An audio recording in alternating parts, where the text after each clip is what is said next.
Okay, I need to go back to the car. My brother just texted me. That could be worth like $200,000 if graded. So we'll forget about the sports cards. I need to go protect that card or the comment.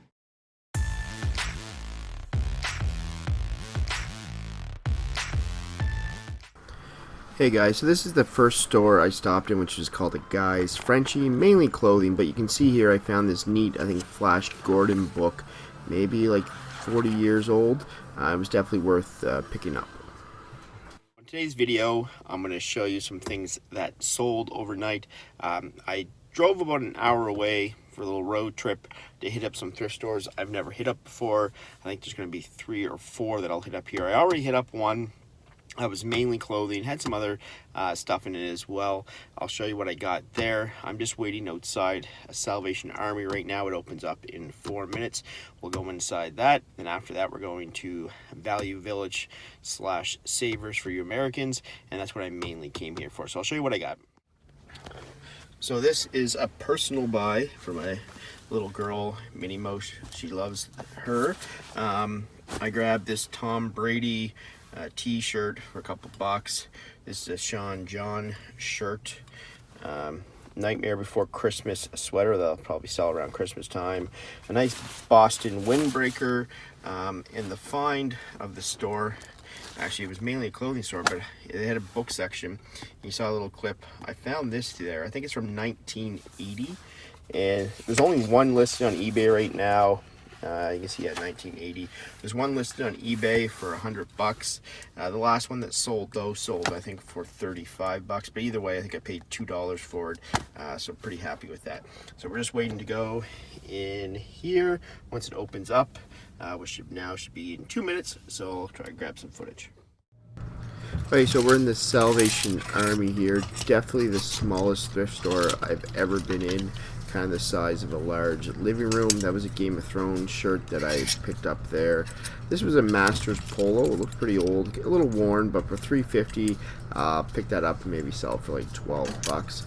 This was a neat shirt. I actually haven't listed it yet. I have to do that, but it was a Tupac shirt for a few bucks. I'm definitely gonna grab that. Then there was a vintage Mickey Mouse here.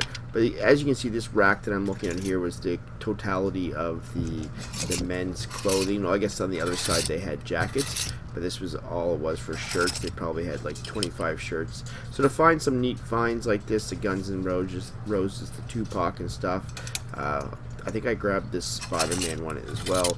Wasn't too bad for a little store like this.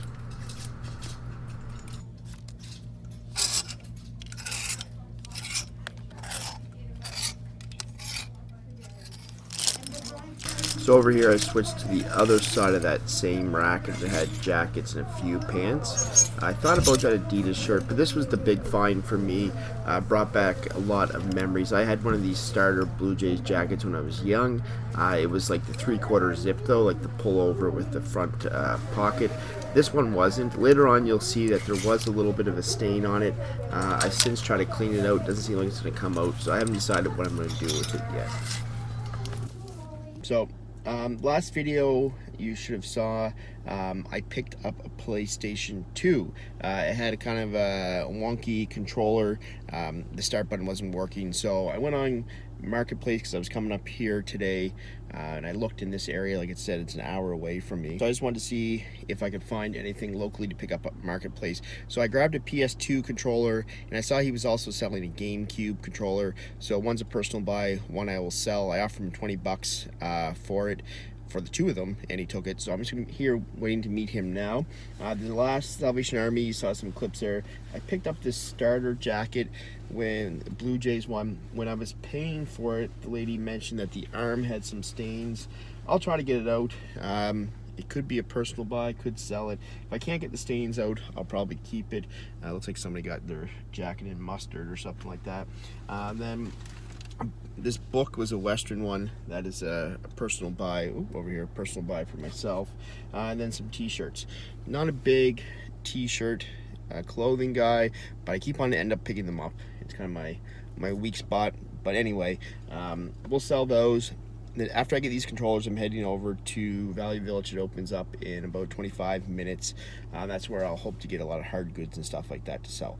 Okay, so wait for Buddy, and then we'll head over to Value Village.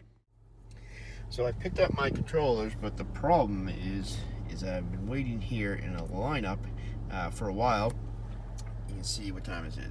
It is 10:43. So the Value Village or Savers opens up in 17 minutes. Without the traffic, it says it takes me 7 minutes to get there.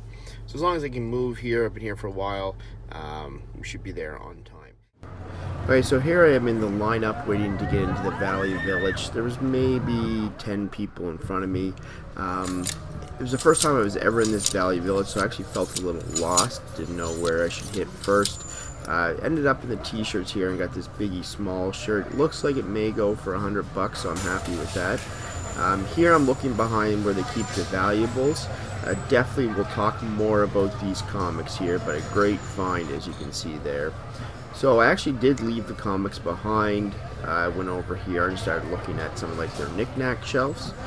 Didn't really find anything too exciting on this. I don't think I filmed. Right to my right there's electronics. I think I passed up everything. Maybe I grabbed mini DVD rewritable Sony Handycam.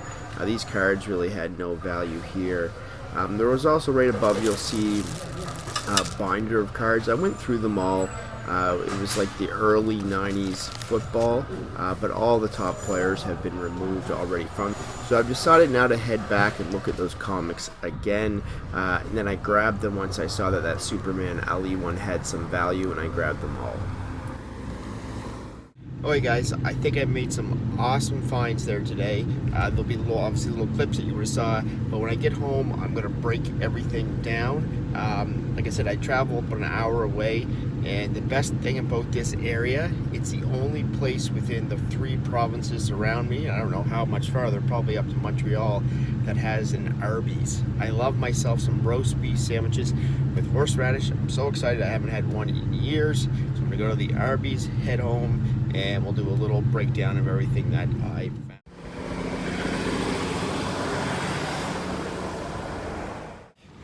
So I just pulled over here. My brother said, protect the Superman comic. It could be worth thousands.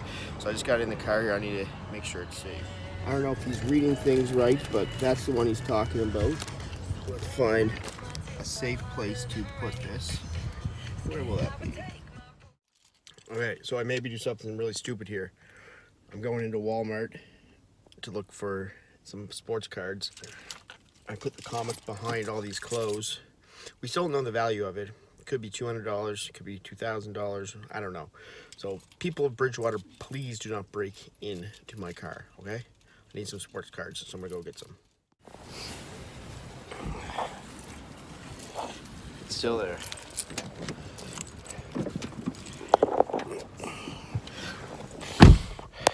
Alright, so Nathan's texting me. That's why I came back. Turn that off. If graded, I don't even know who does comics like that. Anyway, if graded, that could be worth hundreds of thousands of dollars. It can't be the real comic. Can't be worth it. Anyway, I'm just stumbling on my words. Imagine if it was though. Anyway, we're gonna go home, figure out what it is. I don't think it's a reprint, but I can't see it being that one. Anyway, let's go home and find out. Okay, so that was exciting for a moment. Doesn't look like it's the right comic. Anyway, the comics are still going to make me some money. I guess the comic that I'm looking for would be a normal size comic. I guess you can't really tell from the video, maybe you can. But those ones are kind of oversized ones. The guy, I talked to a buddy of mine, well, a guy I know at a card shop. He's into comics big. He said the Spider-Man Ali one, yeah, it definitely has some value. He said the Spider-Man that, like, we were thinking it might have been, it should be a normal size comic, not the oversized one. He said this was some type of treasures or something. I don't know. I'll still look into it, obviously, to find what the value is, but it's not worth hundreds of thousands of dollars. Looks like it's called a famous first edition. There would have been a slip over cover that has since been removed. That would have said the famous first edition, and then what I have is what would have been inside, and it looks identical to the first edition, other than I guess it's slightly bigger. For just a moment, just for a second, I let myself believe that, but that was kind of fun anyways. But we'll find out exactly what we have when we get home. Okay guys, so we are home. That was a fun little adventure. Took a road trip an hour away. You saw obviously all the stuff with the comic books. Didn't turn out to be as crazy as it could have been, but they are still a good find. So also, I got all this stuff, so let's look at that. So I actually forgot to film the ending of this. I laid the stuff all out, and something came up. Anyway, you can see here a picture I snapped of the 5 comics. The one in the middle was the one that is identical to the one that is super valuable. Like literally nothing is different. There would have been a slipcover over it, except for it's a little larger in size. So I'm going to keep that one because it was just a good memory of some excitement I had for a bit. But the top right corner, you have Muhammad Ali versus Superman. It looks like maybe that goes for around $200. Paid $9 for it. Superman versus Wonder Woman, I think that was around maybe 100 and plus. The Superman versus Shazam, maybe I think it was like $60, and I think that Defender one was low as well, maybe around $50-$60. But definitely it was a great little trip, an hour away. I will make that again. Found some good finds. I'll wait for maybe like a month or something, then head back up there. Thanks for watching. Do the whole like, subscribe, and we'll catch you on the next one.